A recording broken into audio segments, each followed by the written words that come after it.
Hello and welcome, ladies and gentlemen, to Blasphemous. My name is Juggernaut, and these will be my first impressions as well as a general introduction to the game. I'm still in the sort of tutorial area here, and a point to note is that the gameplay and the audio are recorded separately, so I can focus more on my commentary and provide terrible gameplay in the background. Yeah, I was still sort of learning the controls and everything here, but on to the game, shall we? Blasphemous is a 2D Metroidvania Souls-like game, and it is, generally when a game comes out, we label it with these various tags, and it sort of roughly describes what the game is, as how it works. Here, however, it's quite literally a mix of Metroidvania and Souls-like, or Dark Souls and any other Metroidvania game, right? It's quite literal, in the sense of the two just had a love child, and that's about it. It is developed by The Game Kitchen and published by Team 17 Digital Limited. So, let us begin with the Souls-like aspects of it. Right. So, to anyone that has played Dark Souls at any point, you'll feel right at home with this game from pretty much the get-go. The bonfire mechanics is there, the Estus flasks, the health system, the loot, the enemy design, and the way they attack you, and all that. It all seems very much Souls-like, and the influence of Dark Souls is more than apparent here, and that's a very good thing. Essentially, this game is 2D Dark Souls. Metroidvania comes more in the sort of 2D aspect, and in the graphics, and so on and so forth, but it has a heavy, heavy Dark Souls influence, and that is a great thing indeed. You also notice in the way you upgrade, and the fact that when you die you get resurrected at it's a shrine, not a bonfire, but basically the mechanic is the same. You'll see it throughout the game, ladled basically everywhere in the gameplay, this heavy heaping of Dark Souls. So, let's talk about the basic gameplay elements here, and then we'll move on to the graphics and so on and so forth. So, the meat of the game itself. What is it like? Well, let's describe the basic controls first, and then that'll give you a sort of good idea of what you want to expect. On the defensive end, actually, before we begin with that, I did play this game, and you'll see this in the background. I played it with keyboard and later with a controller. Controls with the keyboard are horrendous. I do not recommend it, and that's probably my biggest pet peeve with the game. You can rebind them, but even then, controls are with a gamepad or anything that's not a keyboard. Don't take those words too literally, by the way. Controls with a gamepad is just infinitely better. The keyboard is just clunky, doesn't feel just doesn't feel right, Alright, so, with that out of the way, let's get over to he says he moves the gamepad away. With that out of the way, let's get to the combat and the meat of the game. So, on the defensive side of the spectrum, you have dodge, parry, and, jumping, kind of, and blocking. So, parrying, or riposting, as it was called in Dark Souls, is basically, the sort of similar mechanic, except it's a lot easier to do in Blasphemous. You block roughly around the time when an enemy starts attacking you, and in doing so you counter their move and leave them vulnerable to an attack. That was horrendous, by the way. That's not how to do it. But again, this is like the first, 20-30 minutes of the game, because I didn't want to spoil too much of the story and show you too much of the game, so I decided I sort of cherry-picked this bit to show you the game. So, that said, let's get on with the rest of the features. There you can see the Estus flask mechanic and all that. And again, I'm learning the controls at this point, my apologies. Right, so, blocking is pretty much what you'd expect it to be, and there is also dodging. You can use dodge. It basically is like a slide across the ground. You can use it to fit into small spaces, go between the legs of the enemies, dodge out of the way of attacks, so on and so forth. On the offensive side of things, the game gets a little bit more complicated. There are many different attacks, and that's not including the ones that you unlock later, such as combos, jump attacks, so on and so forth, that you sort of unlock as you progress throughout the game. How do you unlock it? Well, you collect various things, mostly souls, or, they're not called souls here, but basically you get points for killing enemies, like so, and you use that to unlock moves and abilities later down the line. So, you're going to see that actually towards the end part of the video. There are multiple types of attacks. There is the light attack, the one that I unlock in this video, which is a hold the light attack to do a heavier attack. Why just not call it a heavy? Why do you call it that? Why not just a heavy attack, Juggernaut? Well, there's a heavy attack as well, right? So you see my problem here. So you hold the light attack button and you do like a charged up attack. Yeah, let's call it a charged up attack. But there's also another kind of charged up attack. Never mind. There's also the crux of my problem here is the attack that you do by sacrificing your health. Yeah, there's that. So now you see that the game gets a little bit more complicated in its combat. There is an attack that you can do which does a heck of a lot of damage, but you sacrifice your health to do it. There is also a sort of magical AoE attack, or at least it's AoE now. I don't know if you can change it later by equipping some things. It's basically you stomp on the ground with your sword and it's an AoE, and you're going to see me use that in a little bit, I think. But as far as the combat side of things is concerned, that's about it, and obviously you will unlock some new moves and some new things to do as you progress through the game, but in general these are the primary attacks that you're going to be doing for the remainder of the game, pretty much.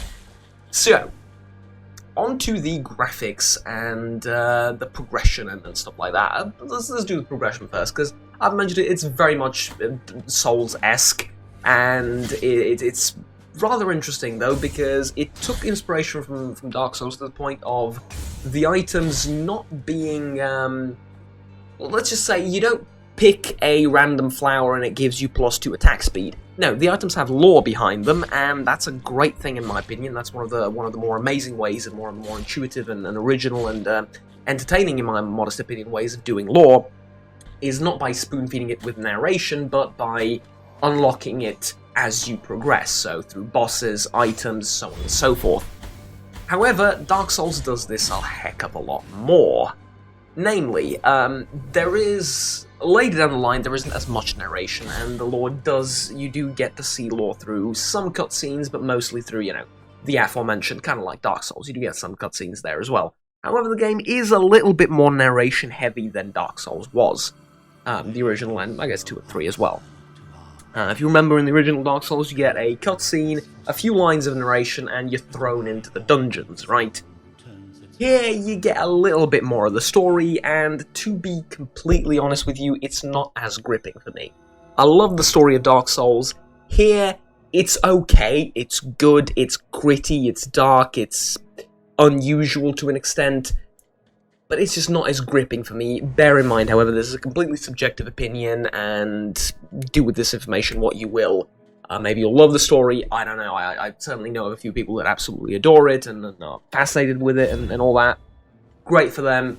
Personally, not as gripping, but, you know, to each his own, I suppose. So, about the graphics. Now, I know quite a few people, both on the channel here and IRL and, you know, throughout the internet and stuff like that have a serious dislike for 16-bit, 18-bit, sort of these pixely games.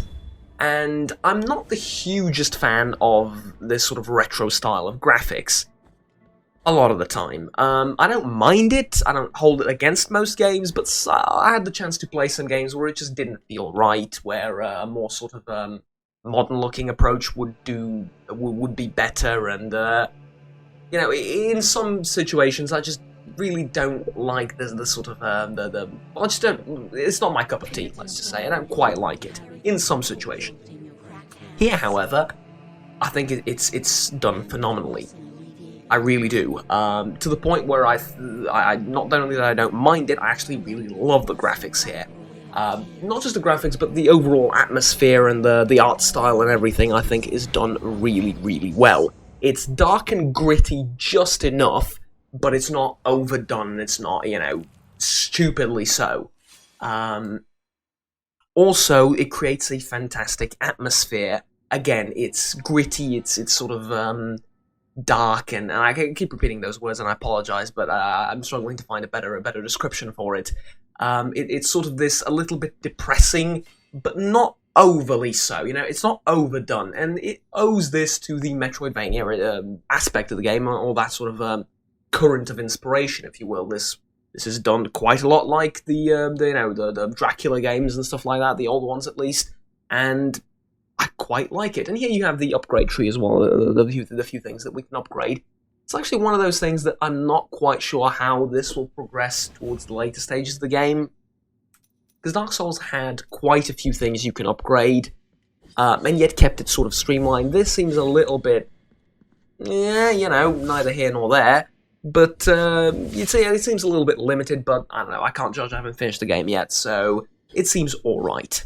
But yes, in terms of the enemy variety and the... This is still talking about the graphics, though this ties into gameplay as well. In terms of the enemy variety, biome variety, level variety, all of that, NPC variety, the game does a fantastic job as well. You will go through... You'll see much... Well, you'll see a little bit here in the video, but you'll go through various different segments. Some are castles, some are open fields, swamps, mountains, so on and so forth, and they all have their unique features, and they all have their unique sort of style that the developers put in, and it's really, really good. Both from a graphics perspective and from a perspective of keeping things new, fresh, and interesting as you progress through the game. Right. So, that's about it for about what I had to say for the game from a sort of information perspective. I mean, I believe I've told you everything that you need to know from the sort of a cursory glance of it, and then sort of the basic information about it. Now, is it challenging enough?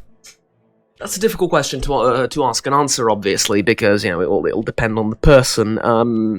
Is it as challenging as Dark Souls? No, absolutely not.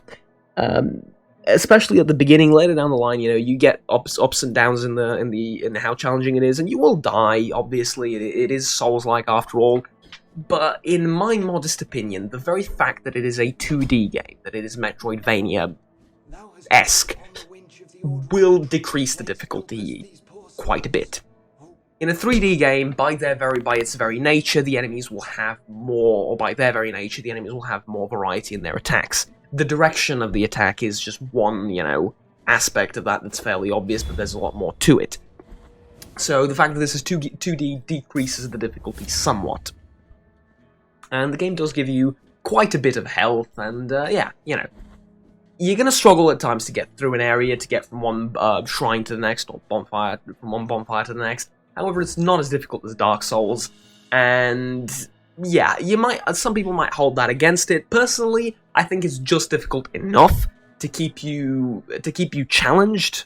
Can you say it like that? Yeah, to keep itself challenging to you, and to basically have you feel a certain amount of pride and success, if you will, when you get from one shrine to the next, when you progress through, when you kill a boss and stuff like that.